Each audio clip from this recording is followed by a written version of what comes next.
Hoje nós vamos falar sobre um tema importante do corpo de ensino do apóstolo Paulo, da teologia paulina. Nós vamos falar sobre como o apóstolo vai mostrar a transformação do caráter cristão pela ação do Espírito Santo naquilo que ele chama de o fruto do Espírito. O fruto do Espírito, então, na teologia paulina, que ele vai desenvolver especialmente a partir do texto aqui em Gálatas, vai ser apresentado como a ação do Espírito Santo no homem, que o faz transformar-se em seu caráter para ser mais parecido com Deus ou mais parecido com Cristo. Nós vamos ler, então, o texto de Gálatas, capítulo 5, do verso 16 em diante, onde o apóstolo Paulo vai apresentar inicialmente este conceito do fruto do Espírito. Diz assim o texto: digo, porém, andai em espírito e não cumprireis a concupiscência da carne, porque a carne cobiça contra o espírito e o espírito contra a carne, e estes opõem-se um ao outro para que não façais o que quereis. Mas se sois guiados pelo Espírito, não estáis debaixo da lei. Porque as obras da carne são manifestas, as quais são prostituição, impureza, lascívia, idolatria, feitiçarias, inimizades, porfias, emulações, iras, pelejas, dissensões, heresias, invejas, homicídios, bebedices, glutonarias e coisas semelhantes a estas, acerca das quais vos declaro, como já antes vos disse, que os que comerão o reino de Deus.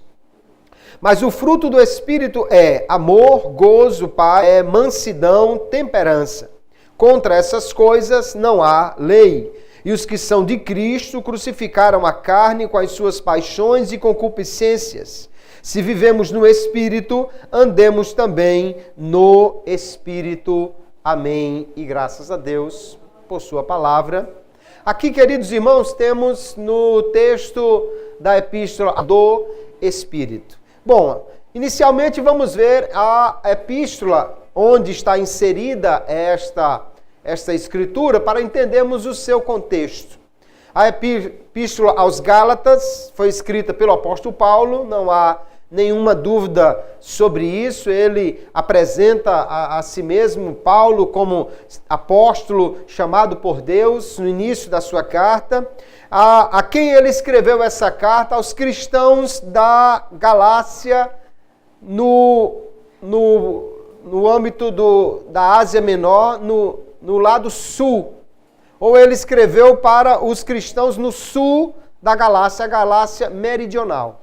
Assim nós entendemos. Existe alguma discussão sobre se foi para os do norte ou os do sul, mas entendemos e alguns dos estudiosos deixam claro que é mais certo ou é mais provável, segundo o que temos no texto bíblico, que ele tenha escrito para estes crentes do sul da Galácia, onde ele passou nas suas viagens missionárias e ali ele fundou esta igreja.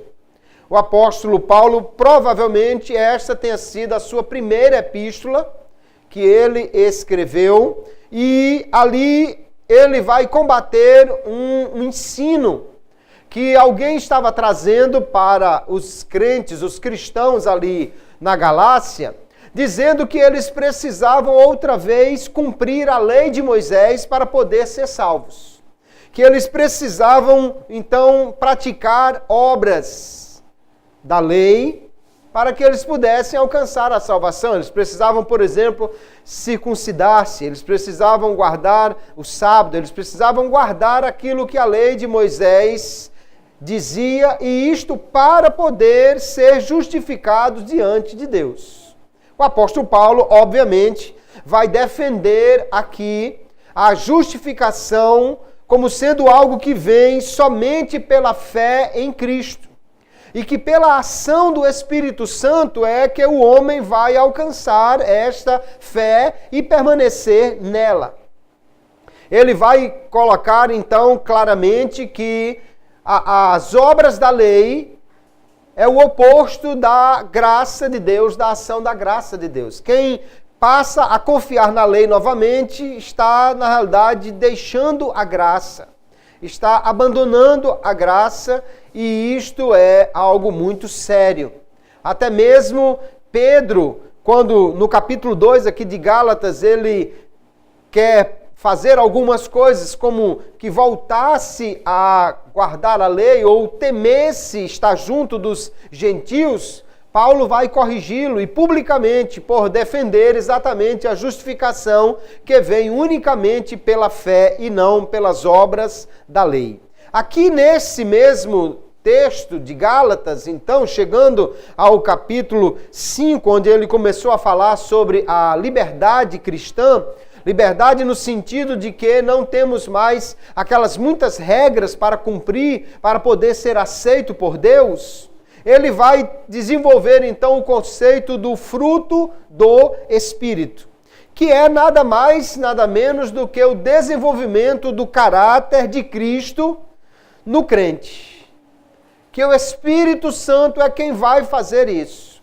Ou seja, por meio da ação do Espírito, Deus está moldando os cristãos para que eles sejam mais parecidos com Cristo. Este é o propósito maior da ação do Espírito Santo em nós, é nos fazer conforme a imagem de Cristo, ou nos tornar até chegar à estatura completa de varão perfeito, à estatura de Cristo. E no corpus paulino aqui da Epístola aos Gálatas, ele vai tratar isso sob o conceito de fruto do Espírito, que é o que nós vamos então ver como ele desenvolve isso nos versículos 22 e 23 do texto que nós lemos, dentro desse contexto que já foi lido aqui no capítulo 5. Então ele vai dizer que dentro do cristão há um conflito.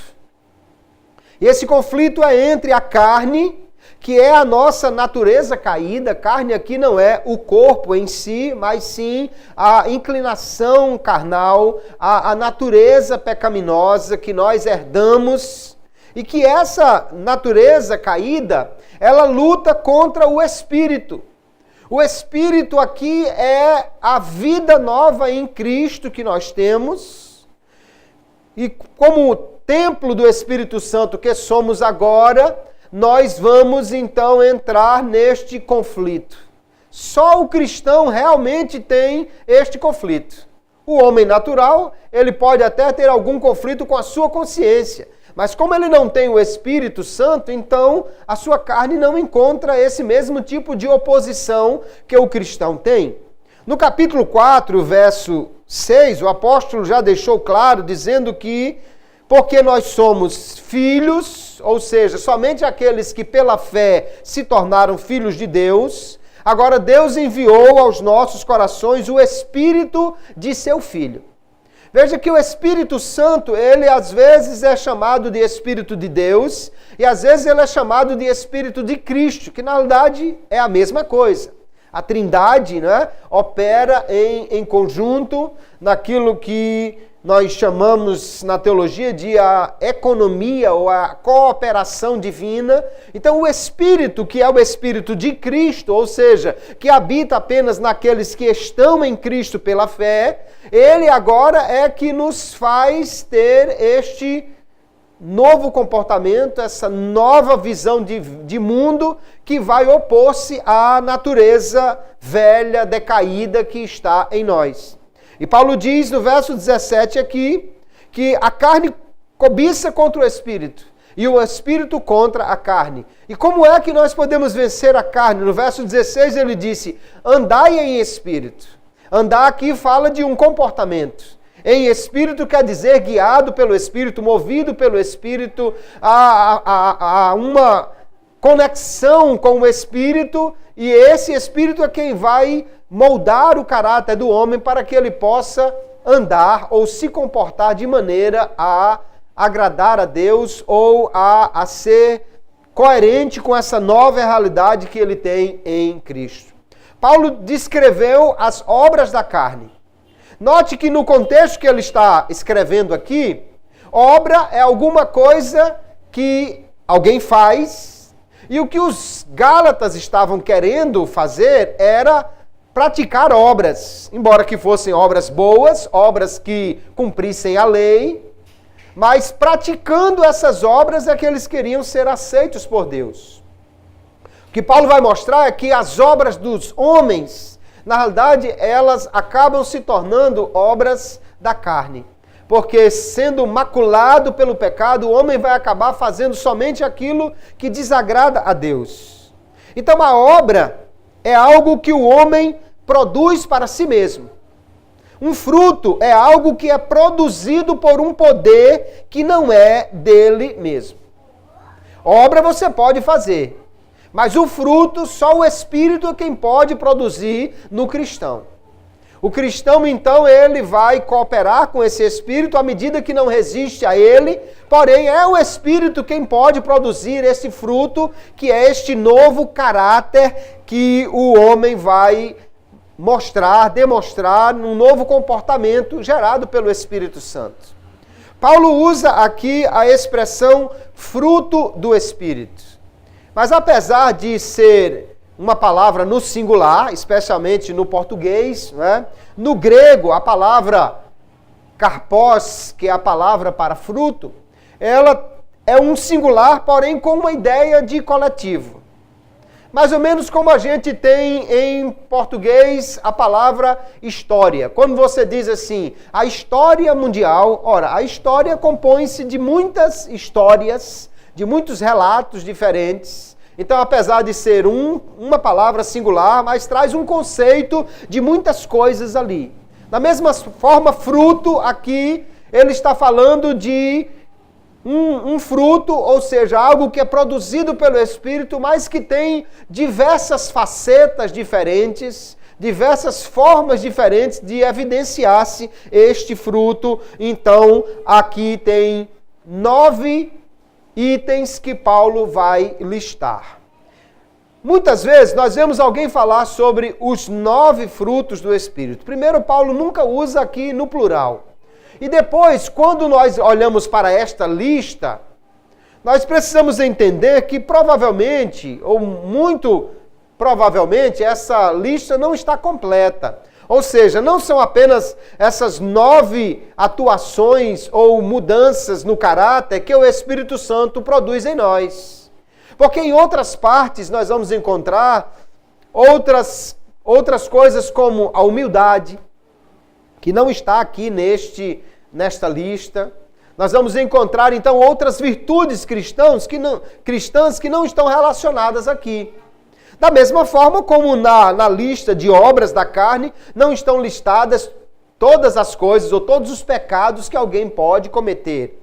E note que tanto nas obras da carne quanto no fruto do Espírito, ele diz essas coisas, ou coisas semelhantes a essas. O que mostra então que, mais do que listar os 9 pontos de atuação do Espírito, Paulo quer mostrar o tipo de vida que o Espírito produz no crente através da mudança do caráter ou de transformação do caráter para ele ser mais parecido com Cristo. E aí, como é um fruto, e Jesus disse que pelo fruto é que se conhece uma árvore, nós podemos entender então que a presença do Espírito no crente vai ser evidenciada exatamente quando nós agimos como Jesus age, como Deus age. Nós vamos observar que cada uma das coisas que Paulo vai atribuir aqui à ação do Espírito em nós, como o fruto dele na nossa vida, elas têm primeiramente uma fonte e um padrão em Deus. E depois nós queremos trazer isso para nós para aplicar esse padrão à nossa vida. Então o fruto do Espírito, Paulo diz, é amor, alegria, paz, longanimidade, benignidade, bondade, fé, mansidão, temperança. São os 9 aspectos desse fruto que ele lista aqui. Vamos dar uma olhada em cada um deles para vermos como Paulo vai mostrar a mudança do caráter ou o tipo de conduta e comportamento alterada pelo caráter novo que o Espírito produz na vida do cristão. Nós temos o primeiro fruto do Espírito, aqui ou a primeira forma de evidência desse fruto, que é o amor. O amor é a virtude cristã por excelência. Se há algo que Paulo coloca como sendo a maior virtude, talvez aquela que possa agrupar todas as outras em seu bojo, é o amor. Nós vamos encontrar, inclusive, Paulo dizendo aqui que quem ama, ou aquele que realmente tem o amor na sua vida, ele então vai cumprir a lei sem precisar da obrigação da lei. A mudança que ocorre no caráter do cristão é que ele não está mais obrigado a cumprir um mandamento, senão pela lei do amor. Ou seja, por ele amar a Deus, ele vai fazer o que agrada a Deus. Não simplesmente para cumprir o mandamento. Por amar o próximo, ele vai cumprir o mandamento. Não apenas pelo simples fato de cumprir o mandamento, mas por causa desta nova motivação que ele tem, que é o amor. Ali nós vamos encontrar 1 Coríntios 13 e 13. O apóstolo Paulo lista aquilo que é chamado as 3 grandes virtudes cristãs, e ele diz: agora, pois, permanecem a fé, a esperança e o amor. Estes 3, mas o maior destes é o amor. Veja que na lista das grandes virtudes cristãs, o amor é o maior, e no fruto do Espírito é a primeira evidência da morada do Espírito e da transformação do caráter cristão, é o amor que é evidenciado nele. Capítulo 5, verso 14, Paulo diz: toda a lei se cumpre numa só palavra: amarás o teu próximo como a ti mesmo. No capítulo 6, o verso 2, ele diz: levai as cargas uns dos outros e assim cumprireis a lei de Cristo. Então, amar e ajudar os outros, ao próximo, isto é o cumprimento da lei, ou mais facilmente se dará em cumprir os mandamentos através deste fruto que é o amor. O amor, primeiramente, nós vamos encontrar na Bíblia como um padrão em Deus. Deus é amor, o apóstolo João vai dizer, e o apóstolo Paulo vai dizer que o amor de Deus, ele foi revelado por nós quando Cristo morreu na cruz. E agora este mesmo amor, ele é derramado nos corações pelo Espírito Santo. De forma que o cristão pode amar e deve amar, não porque ele é amoroso simplesmente, porque ele é bonzinho, mas porque o Espírito de Deus o capacita a ter este amor no coração para amar a Deus e as pessoas. Veja o texto de Romanos capítulo 5, verso 5 em diante. E a esperança não traz confusão, porquanto o amor de Deus está derramado em nossos corações pelo Espírito Santo que nos foi dado. Porque Cristo, estando nós ainda fracos, morreu a seu tempo pelos ímpios. Porque apenas alguém morrerá por um justo, pois poderá ser que pelo bom alguém ouse morrer. Mas Deus prova o seu amor para conosco em que Cristo morreu por nós, sendo nós ainda pecadores. Veja que o amor de Deus, ele é algo tão extraordinário que ele ama os que são inimigos. Ele nos amou, Paulo diz, sendo nós ainda injustos, inimigos, fracos.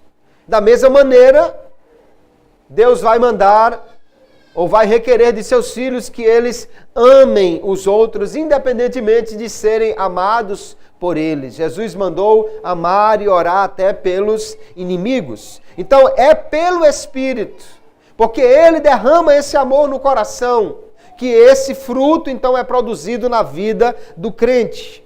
Porque o amor começa essa lista das virtudes que o Espírito produz no crente, o fruto do Espírito. Antes de mais nada, queridos, porque o amor é o oposto absoluto de todas as obras da carne que aqui está. Se você olhar as obras da carne, ele vai falar somente de confusão, de briga, de desavença, de alguém que não ama o seu próximo. Ele vai falar também de feitiçarias, idolatrias. Ele vai falar de coisas também que alguém que não ama a Deus aqui pode praticar esse tipo de coisa.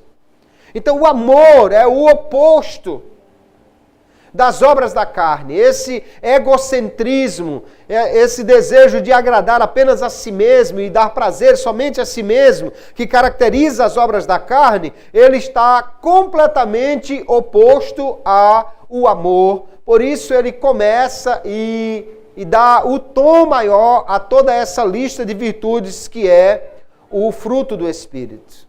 Então nós vemos em todas as epístolas paulinas que Deus é caracterizado como um Deus de amor. A palavra grega aqui é a palavra agape, que fala normalmente de um amor incondicional, de um amor de doação, de um amor sacrificial. E nós vemos lá em 2 Coríntios 13, no verso 11, o apóstolo Paulo dizendo: quanto ao mais, irmãos, regozijai-vos, sede perfeitos, sede consolados, sede de um mesmo parecer, vivei em paz, e o Deus de amor e de paz será convosco. Então ele caracteriza Deus como sendo um Deus de amor. Como João vai caracterizar que Deus é amor. Paulo mostrando que Deus é um Deus de amor, essa é uma característica essencial de Deus. Então o amor cristão é um reflexo do amor de Deus por nós. É em Deus que nós observamos o padrão do amor.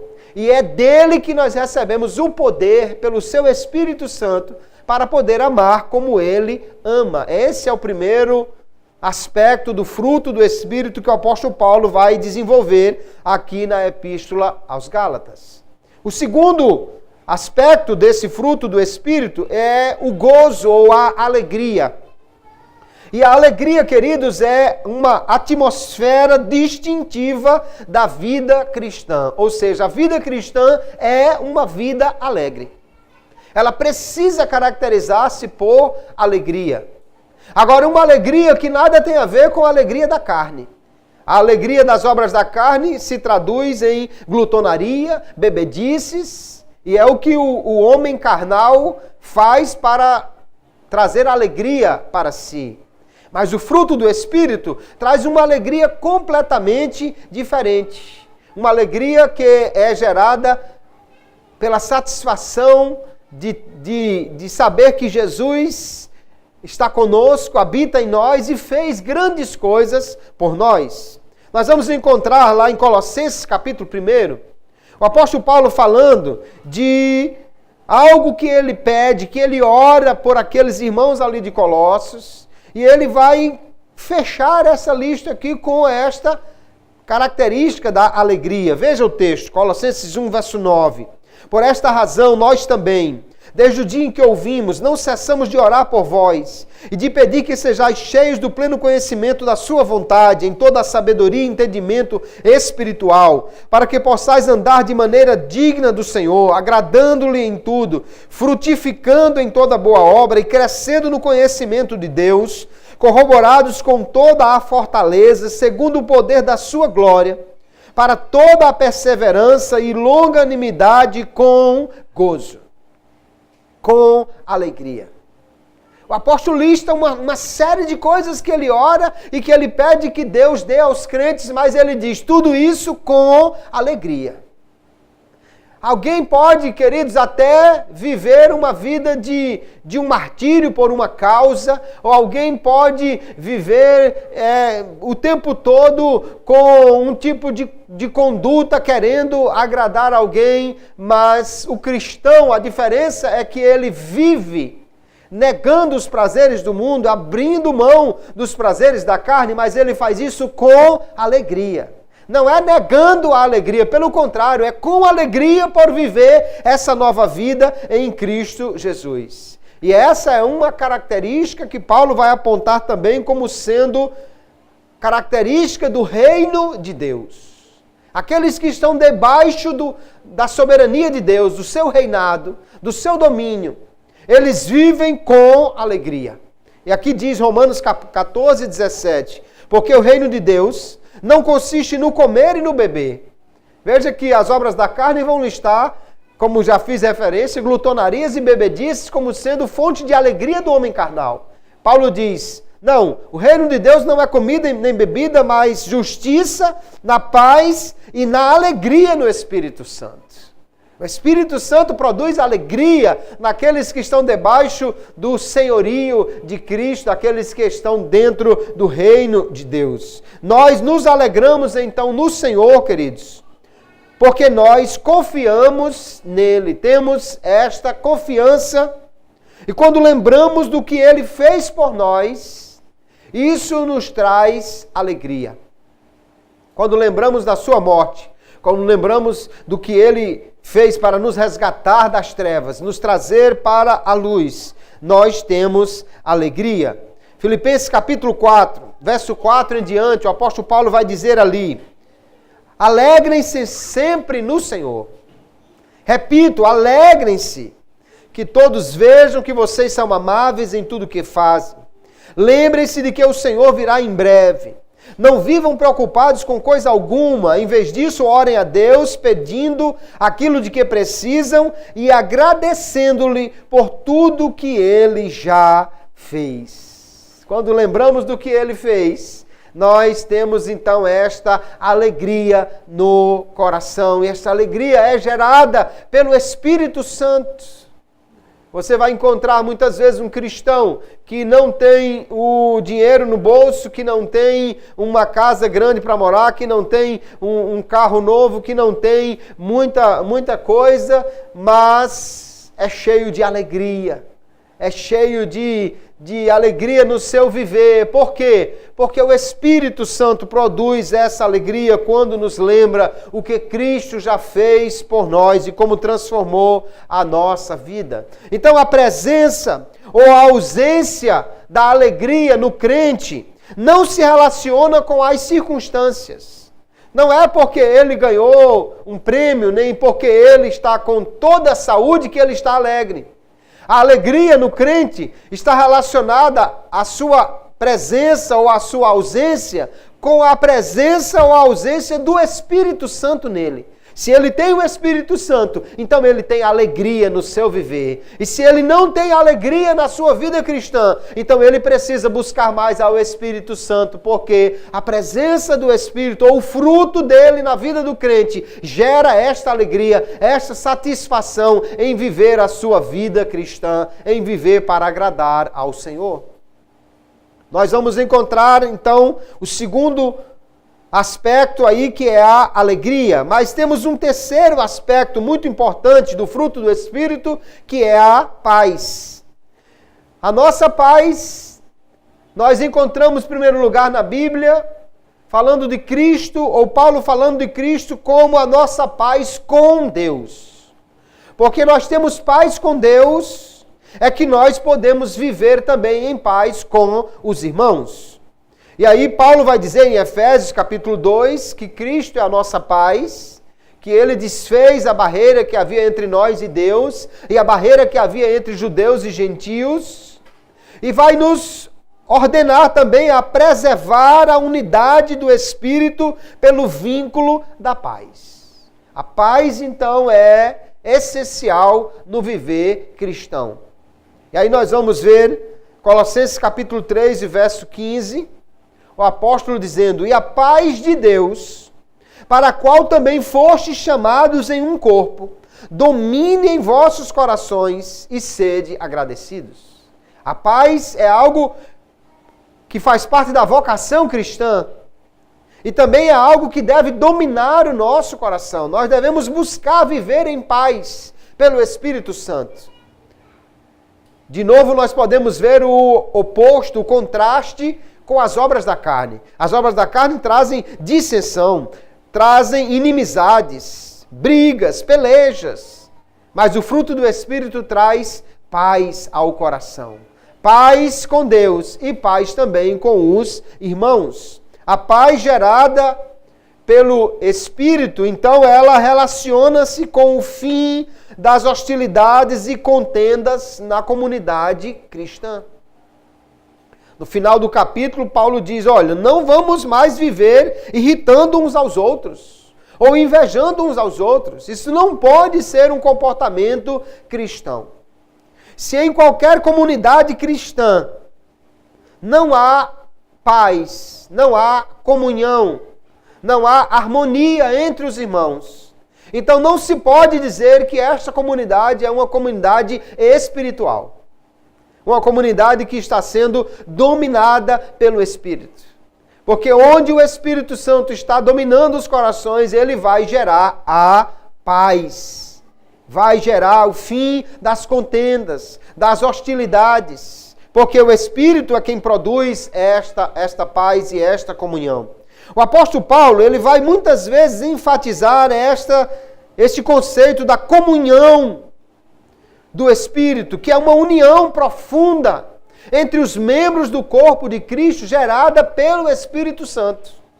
Lá em 2 Coríntios capítulo 13, ele relaciona na bênção apostólica a característica de cada um dos membros da Trindade, e ele fala então da comunhão do Espírito Santo.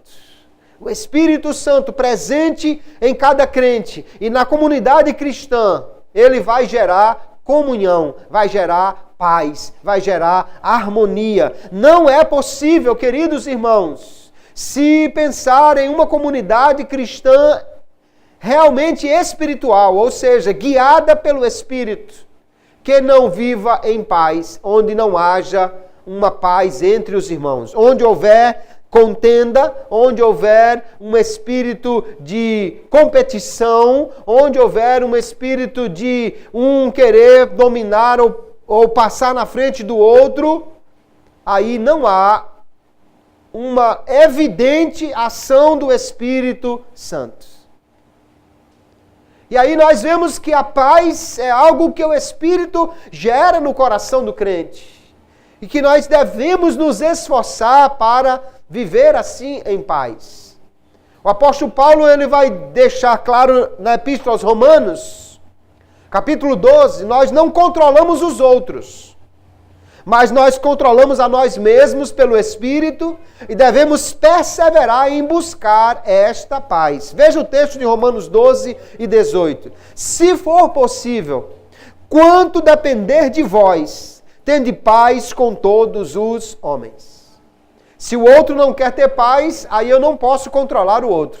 Mas no que depender de mim, o que for preciso fazer para ter paz, eu preciso fazer, porque a palavra nos diz que isso é um mandamento de viver em paz com todos os homens. Paz com aqueles que são bonzinhos e aqueles que não são bonzinhos, com os que são pacíficos e com os que não são pacíficos.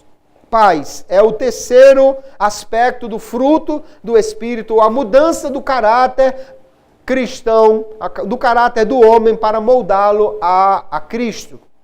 Ainda temos um quarto aspecto importante que é a longanimidade, ou a paciência. Quando a gente fala de longanimidade, é como se a gente estivesse falando de um longo perseverar, de um longo aguardar. Não tem aquela pessoa que a gente diz que tem pavio curto? Pois a longanimidade é um pavio longo, muito longo. Demora a explodir ou a perder a paciência. E isso, querido, em primeiro lugar, é uma característica de Deus. Como Deus tolera a humanidade, Paulo diz que é através da longanimidade. Se não fosse a longanimidade de Deus, nós já estaríamos perdidos. Veja que o texto lá de Romanos 9, 22, ele diz: E que direis? Se Deus, querendo mostrar a sua ira e dar a conhecer o seu poder, suportou com muita paciência, e essa palavra aqui é exatamente a palavra longanimidade, os vasos da ira preparados para a perdição. Deus nos trata com longanimidade. E assim também nós devemos tratar os outros.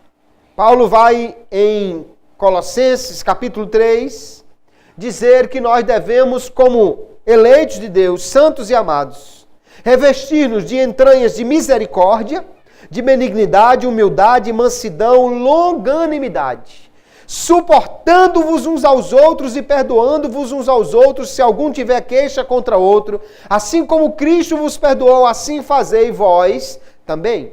Então veja que outra vez a longanimidade de Deus é o padrão para a longanimidade do crente. Como Deus nos tolera, nós devemos tolerar os outros. Como Deus nos perdoa, nós devemos perdoar os outros. Isso, queridos irmãos, obviamente só pode ser feito pelo Espírito Santo no coração do crente.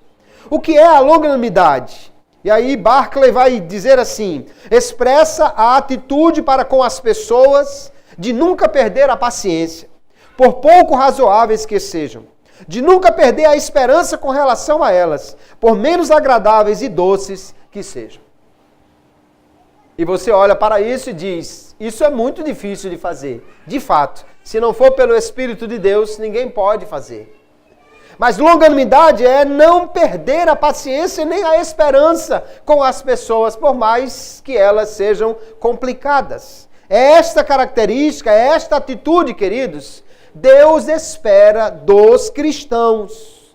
E só o Espírito de Deus pode produzir realmente isso na vida do homem.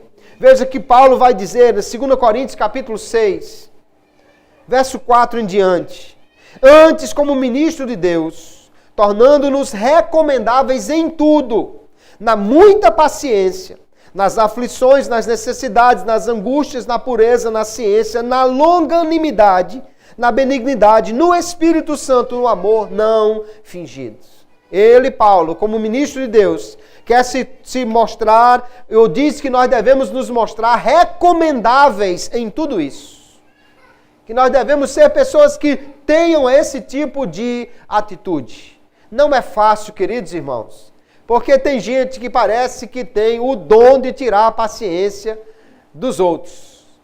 Mas nós precisamos ter o fruto do Espírito para ser longânimos, para suportar, para tolerar, porque é isso que o Espírito Santo quer de nós como membros do corpo de Cristo. Ainda nós temos um outro aspecto desse fruto que é a benignidade. A benignidade de Deus é encontrada em sua misericórdia, demonstrada em muitos atos em favor de pessoas como nós, que merecemos apenas a ira, mas que temos a benignidade ou a misericórdia de Deus. Paulo vai dizer em Efésios capítulo 2, verso 7, que ele mostrou a sua bondade para conosco em Cristo Jesus. Deus em Cristo mostrou a sua benignidade, a sua bondade. Nós poderíamos pensar, queridos irmãos, que suportar a hostilidade dos outros é a longanimidade. E não responder o mal com o mal, mas com o bem, é a benignidade. São duas coisas que estão operando juntas. Pela longanimidade, eu suporto a maldade do outro. E pela benignidade, eu não devolvo o mal, mas devolvo o bem. Paulo vai recomendar então Romanos 12, 21. Não te deixes vencer do mal, mas vence o mal com o bem. Vencer o mal com o bem é mostrar benignidade. E é assim que Deus age conosco. Porque nós, na incredulidade, só fazíamos o que era mal aos olhos de Deus. Mas Ele responde com bondade. Da mesma maneira, o Espírito nos dá este poder para responder o mal com o bem. Para Paulo, esse tipo de comportamento só se torna natural, só é possível no homem quando nós somos feitos nova criação em Cristo. Ou seja, você não espera esse tipo de comportamento de quem não tem Cristo. Pelo contrário, quem não tem Cristo às vezes é ensinado a pagar o mal com o mal, ou devolver na mesma moeda, ou dar o troco naquilo que o camarada fez. Mas em Romanos capítulo 3, verso 12... o apóstolo Paulo, listando as pessoas que estão fora de Cristo, ele diz: não há quem faça o bem, não há nenhum só. O homem sem Deus não pode ter esta característica. Mas o cristão, pelo Espírito Santo, pode e deve demonstrar esta benignidade, conforme o Espírito atua no nosso coração, transformando o nosso caráter. Ainda nós temos em sequência, queridos, um outro aspecto que é a bondade. Bom é o adjetivo que é o que mais caracteriza Deus no Antigo Testamento. No Antigo Testamento, Deus é identificado como um Deus bom, como um Deus de bondade. E nós também, os cristãos, devemos ser conhecidos como alguém cheios de bondade, ou seja, aqueles que fazem o bem, que fazem boas obras, que fazem coisas para atender aos necessitados, que praticam o bem para ajudar aqueles que estão precisando de ajuda. Nós vamos ver em Romanos capítulo 15, o apóstolo Paulo dizendo daquela igreja ali em Roma, que ele diz: eu próprio, meus irmãos, certo estou a respeito de vós, que vós mesmos estáis cheios de bondade. Olha que característica importante daquela igreja. Vocês estão cheios de bondade, cheios de todo conhecimento e, portanto, podem então admoestar uns aos outros. Fazer o bem, queridos, é uma característica que o Espírito Santo gera no cristão para que ele possa ser essa pessoa que gosta de ajudar, que gosta de ser generoso, que gosta de estender a mão, que gosta de favorecer alguém, mesmo sem esperar uma recompensa, mas ele faz isso, e não faz porque ele é bonzinho, faz porque ele é um crente, e o Espírito de Deus é quem o move a fazer isso. No capítulo 6, o verso 9, o apóstolo retoma esse tema e diz: não nos cansemos de fazer o bem, porque a seu tempo colheremos, se não houvermos desfalecido. Então nós, como crentes, precisamos mostrar bondade. E a bondade que nós vemos aqui é uma bondade sincera, gerada pelo Espírito. Os fariseus e os cumpridores da lei, às vezes, podiam mostrar bondade, apenas cumprindo um mandamento. Então, muitas vezes era uma bondade, como alguém dava uma esmola para alguém, mas cheia de hipocrisia, só para poder ser visto e ser louvado por alguém. A bondade verdadeira, gerada pelo Espírito Santo, não traz hipocrisia, mas é um produto sobrenatural da vida de Cristo em meu interior. É somente o Espírito que pode gerar esse tipo de fruto na vida do crente. Obviamente, ela não visa mérito, ou seja, ninguém faz boas obras para buscar a salvação ou a recompensa. Mas o crente alegra-se no bem que realiza pela capacitação do Espírito Santo. A bondade é um aspecto muito importante do fruto. Paulo ainda vai listar a fé, ou a fidelidade, como um fruto do Espírito. O que consiste essa fé ou fidelidade? É em confiar em Deus e apegar-se a Ele em obediência. Ou seja, não é apenas fé que crê que Deus existe, mas sim que está disposto a obedecê-lo, a confiar nele e cumprir aquilo que Ele manda. Nós chegamos ao Espírito e a Cristo pela fé. Paulo vai dizer aos Gálatas aqui: olha, vocês não receberam o Espírito pelas obras da lei, mas sim pela fé em Cristo. E agora, queridos, nós só podemos continuar a crescer na fé também pela ação do Espírito Santo em nós. O crente só é fiel, ele só permanece em fidelidade a Deus por causa da ação do Espírito Santo.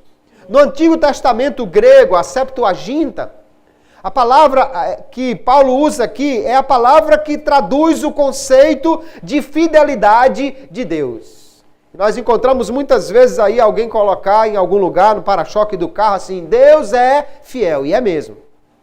Deus é fiel. Só que esse mesmo conceito de fidelidade, Paulo diz que o Espírito Santo gera no crente. Deus é fiel, é confiável totalmente. E o crente deve ser também pelo Espírito Santo. Então, para Paulo, a fé verdadeira inclui fidelidade. E ela se expressa no amor. Como eu sei se eu sou fiel a Deus? Ora, o amor a Deus em querer realmente cumprir aquilo que agrada a Ele. Isso é que me faz ser fiel a Deus. A fé que se expressa no amor. Capítulo 6, verso 5, ele diz, porque em Jesus Cristo nem a circuncisão nem a incircuncisão tem virtude alguma, mas sim a fé que opera por amor. A fé é fidelidade, é permanecer em Deus. Ainda o apóstolo Paulo vai falar, queridos, de mansidão ou amabilidade. É o penúltimo aspecto do fruto do Espírito, que é uma característica também que nós encontramos em Cristo. Quando Cristo se apresentou, ele disse, aprendei de mim que sou manso e humilde de coração. Jesus é manso. Paulo conhecia isso, porque lá em 2 Coríntios, capítulo 10 e o verso 1, ele vai citar essas mesmas palavras de Mateus 11, verso 29, quando diz, além disso, eu, Paulo, vos rogo pela mansidão e benignidade de Cristo. Ele sabia que Jesus era manso. Ele conhecia essa característica de Cristo. E agora ele quer, queridos, que nós também sejamos mansos. Sejamos amáveis. 8 vezes nos escritos paulinos ele vai dizer que essa deve ser uma característica dos cristãos. Por exemplo, 1 Timóteo 6 e 11. Mas tu, ó homem de Deus, foge destas coisas e segue a justiça, a piedade, a fé, o amor, a constância, a mansidão.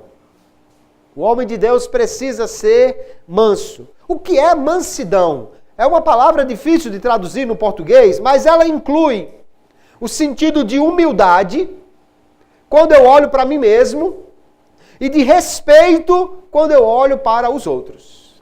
É aquela mesma característica de não me considerar superior aos outros, mas considerar os outros melhores do que eu.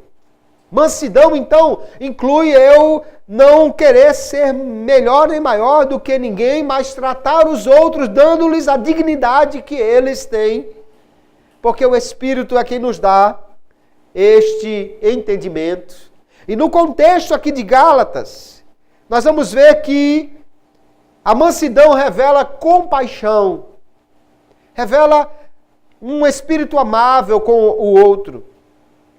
Capítulo 6, verso 1, ele diz, se algum homem for surpreendido em alguma ofensa, vós que sois espirituais, ou seja, guiados pelo Espírito, conduzidos por ele, encaminhais o tal com o espírito de mansidão, olhando por ti mesmo, para que não sejas também tentado. Ou seja, quando eu vejo alguém que está fraquejando na fé, eu não olho para ele com superioridade. Ah, nunca vou fazer um negócio desse. Paulo diz, não, primeiro trate ele com espírito amável, de mansidão. E depois olhe para você mesmo, que você também não é lá essas coisas todas, você também pode tropeçar e cair. Então a compaixão, queridos, é algo que deve estar no coração do cristão. Não condescendência, ou seja, dizer, não, isso é um miserável, é isso mesmo, isso aí nunca vai, ou deixa ele pecar, todo mundo peca. Não, não é isso, mas sim de ser amável, ter compaixão, olhando por nós mesmos. O apóstolo Paulo, escrevendo a Coríntios, ele pergunta, vocês querem que eu vá aí com vara ou com espírito de mansidão? E eu fico pensando que eles escolheram a última opção, que realmente é melhor, porque é assim que deve o crente agir. E ainda, queridos irmãos, e por último, o apóstolo Paulo relaciona nas características que o Espírito Santo gera no caráter cristão, o domínio próprio ou a temperança, que refere-se à autodisciplina, ao controle de mim mesmo, sobre os meus apetites, sobre os meus desejos. E isso não por minha força, mas sim pela ação do Espírito de Deus em minha vida. Esse último aspecto do fruto é o único que não pode ser atribuído a Deus. Capítulo 9 de 1 Coríntios, o apóstolo Paulo diz, todo aquele que luta exerce domínio próprio em todas as coisas. Ele diz que o atleta, ele se domina. Ele não come de tudo, ele não fica na farra até não sei que horas, ele não cai na gandaia e nem enche a pança de pizza e Coca-Cola. Por quê? Porque ele tem um objetivo. E ele diz, eles buscam uma coroa corruptível, mas nós uma incorruptível. Se um atleta deve ser disciplinado, o cristão deve ser muito mais. Só que o atleta às vezes encontra forças na recompensa que ele vai ter. E o cristão encontra forças no Espírito de Deus que o capacita para isso. Essa virtude nunca é referida ao caráter de Deus. Ou seja, nunca o apóstolo Paulo vai dizer que Deus é temperante ou tem domínio próprio, porque Deus simplesmente não tem desejos maus, não tem apetites desordenados. Então é o único ponto do fruto do Espírito que somente o cristão pode mostrar isso aqui. Paulo não vê isso aqui, irmãos, como uma simples abstinência. Ou seja, não é simplesmente dizer, não, eu não tomo café. Ou não é simplesmente dizer, não, eu não tomo mais refrigerante, parei. Não, ele mostra isso como uma graça que o Espírito faz em nós, para nós termos uma vida moderada, mas não é simplesmente porque eu resolvi não provar mais certa coisa, mas sim uma abstenção por amor de outra pessoa. Principalmente por amor a Deus. Por que é que eu não faço mais certas coisas? Por que é que eu não vivo mais fazendo algumas coisas aí? Simplesmente porque faz mal à minha saúde? Não, principalmente porque faz mal ao meu relacionamento com Deus. Porque eu não quero ter prejuízo na minha relação com Deus. Isso é que faz o crente realmente ter, então, esse autocontrole, essa autodisciplina em não fazer aquilo que as obras da carne fazem sobejadamente. E Paulo vai falar, então, de imundície, vai falar de glutonaria, vai falar de bebedices como sendo obras da carne. E o crente, ele é controlado. Ele é autodisciplinado. Por sua própria força? Não. Pelo Espírito de Deus que atua nele. Assim, queridos, Paulo listou 9 características da ação do Espírito no caráter do cristão para levá-lo a ser aquilo que Deus quer. E essa presença do Espírito em nós é que pode produzir este caráter. Porém, Paulo não fala disso como sendo uma coisa automática. No dia que você aceitou Jesus, pronto, puf, de repente você já virou um homem cheio do fruto do Espírito, uma mulher cheia do fruto do Espírito. Ele fala de uma necessidade de continuamente estar crescendo nisso ou se apropriando disso. Veja que ele diz no verso 16: andai em espírito e não cumprireis as concupiscências da carne. Ou seja, andar no Espírito não é só receber o Espírito no dia que eu criei, mas sim continuar com essa comunhão com o Espírito. E no verso 25 ele vai além, ele diz, se vivemos no Espírito, andemos também no Espírito. E o andar aqui, no verso 25, é um pouco diferente do verso 16. Ele já fala mais ou menos de andar alinhado, de andar na linha do Espírito. Ou seja, de andar conforme o Espírito Santo quer. Nós vamos encontrar também em Efésios capítulo 5, verso 18, o apóstolo dizendo, não vos embriagueis com vinho em que há contenda, mas enchei-vos do Espírito. Se ele fala de encher, é porque nós podemos cada dia ir acrescentando um pouco mais. Ele fala de encher, é nós estarmos nos reabastecendo dessa comunhão do Espírito cada dia. O Espírito, queridos, vai gerando o fruto no crente, mas isso não é algo passivo. Não é você parado em casa dormindo e o Espírito gerando isso, mas sim no caminhar com Cristo, no se submeter a Cristo, no se andar cada dia buscando a Cristo e ao Espírito, no se aplicar a palavra ao coração e desejar realmente agradar a Cristo e permitir que o Espírito faça esse seu trabalho na nossa vida, é que nós teremos o fruto do Espírito gerado no nosso coração. Nós vemos então, queridos, que todas essas características, nenhuma delas vai ser gerada no cristão por nossa própria capacidade. mas nós dependemos do que Cristo faz em nós, pelo Espírito Santo. Paulo não listou essas virtudes para você colocar na porta do seu guarda-roupa ou na sua geladeira e cada dia fazer um grande esforço para cumprir aquilo ali. Mas ele relacionou essas virtudes para que nós, ao vermos que ainda não temos tais características, peçamos ao Senhor, nos submetamos mais ao Senhor, dependamos mais do Senhor, para que Ele gere isto em nós. Alguém com muita facilidade pode orar dizendo: Senhor, me dê isso, me dê aquilo, me faça prosperar, me faça feliz. Mas Paulo certamente espera que nós oremos dizendo: Senhor, me faça ter mais domínio próprio, me faça ter mais bondade, mais longanimidade, me faça ter mais alegria, me faça ter mais paz ou buscar mais a paz com meu irmão, para que possamos então evidenciar este fruto. E isso tudo é muitíssimo importante, queridos irmãos, porque Paulo, assim como o Senhor Jesus, vai mostrar que no final de tudo, nós não seremos avaliados pelos dons que temos, mas sim pelo caráter que temos. E esse caráter só é transformado pelo fruto gerado pelo Espírito Santo em nós. Lá em Mateus capítulo 7, Jesus fala de alguém que diz: Senhor, mas no teu nome nós profetizamos, expelimos demônios, fizemos maravilhas. E Jesus disse: nunca conheci vocês. Havia dons, mas não havia fruto.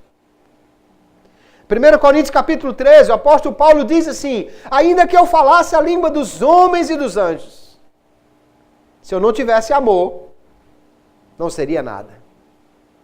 E ainda que eu conhecesse todos os mistérios, toda a ciência, ele está falando de dons, queridos. No capítulo 12 ele falou desses dons. A palavra de sabedoria, a palavra da ciência, o falar em línguas, o interpretar, o profetizar. E Paulo depois no capítulo 13, quando ele vai falar do amor, que é a essência do fruto do Espírito em nós, ele diz: se eu fizesse tudo isso, até se eu tivesse o dom do martírio, de entregar o meu corpo para ser queimado, mas não tivesse o fruto do Espírito, que é o amor, não seria nada, senão como uma lata vazia que só faz barulho. Ele diz: seria como um metal que soa, como o sino que tine. Alguém que tem muitos dons, mas não tem o fruto do Espírito, para Paulo é como se fosse uma lata vazia fazendo barulho, mas que não produz nada. Então nós precisamos buscar o fruto do Espírito na nossa vida. E o fruto da presença do Espírito em nós implica em um coração transformado. Mas esse coração transformado, a semelhança de Cristo, ele se revela em um comportamento transformado. Ninguém pode dizer que tem um coração transformado se ainda continua fazendo confusão e guerra como fazia antes de ser crente. Ninguém pode dizer que tem um coração transformado se não tem controle ou se vive pecando sem controle e não tem autodomínio. Ninguém pode dizer que tem um coração transformado se ele ainda vive devolvendo o mal com o mal, pagando na mesma moeda, perdendo facilmente a paciência. Porque o Espírito Santo muda o nosso coração e nós temos que mostrar isso na mudança de comportamento que evidenciamos como cristãos. Significa que nós iremos mudar a forma como nós nos relacionamos com os outros, mesmo que isto nos custe caro. Ah, mas se eu for bonzinho, todo mundo vai querer agora passar por cima de mim. Mas é isso que o Senhor espera de mim e de você. Ah, mas se eu for longânimo desse jeito, o camarada não vai querer nunca mais pagar o que está me devendo. É um risco que você corre para ser alguém que evidencia o fruto do Espírito. Ah, mas se eu for agora somente viver nessa história de buscar a paz e tudo mais, eu não vou ter mais os meus direitos. É o que você corre o risco. Mas é necessário isso para evidenciarmos que o Espírito de Deus realmente mora em nós, domina o nosso coração e controla a nossa vida. Nós precisamos então rejeitar a velha natureza. Paulo diz no verso 24, os que são de Cristo crucificaram a carne. Veja que ele não está dizendo assim, aprisionaram a carne. Nem está dizendo assim, eles pegaram a carne e colocaram na geladeira. Não, o que ele está dizendo é uma coisa feita de uma forma definitiva. Eles crucificaram a carne. A cruz era uma forma definitiva de alguém encerrar a sua vida. Um crucificado nunca escapava. Ele podia passar horas ou até dias na cruz. E os soldados ficavam ali embaixo o tempo todo vigiando. Para quê? Para que ninguém tirasse ele da cruz. O sujeito só descia da cruz depois que tivesse morto. Paulo está dizendo, faça a mesma coisa com a sua velha natureza. Ela está viva ainda, bote outro prego e fique lá vigiando até ela morrer. Pregue ela na cruz e não deixe ela sair de lá enquanto ela estiver ainda respirando. Crucificar a velha natureza para poder viver guiados pelo Espírito Santo.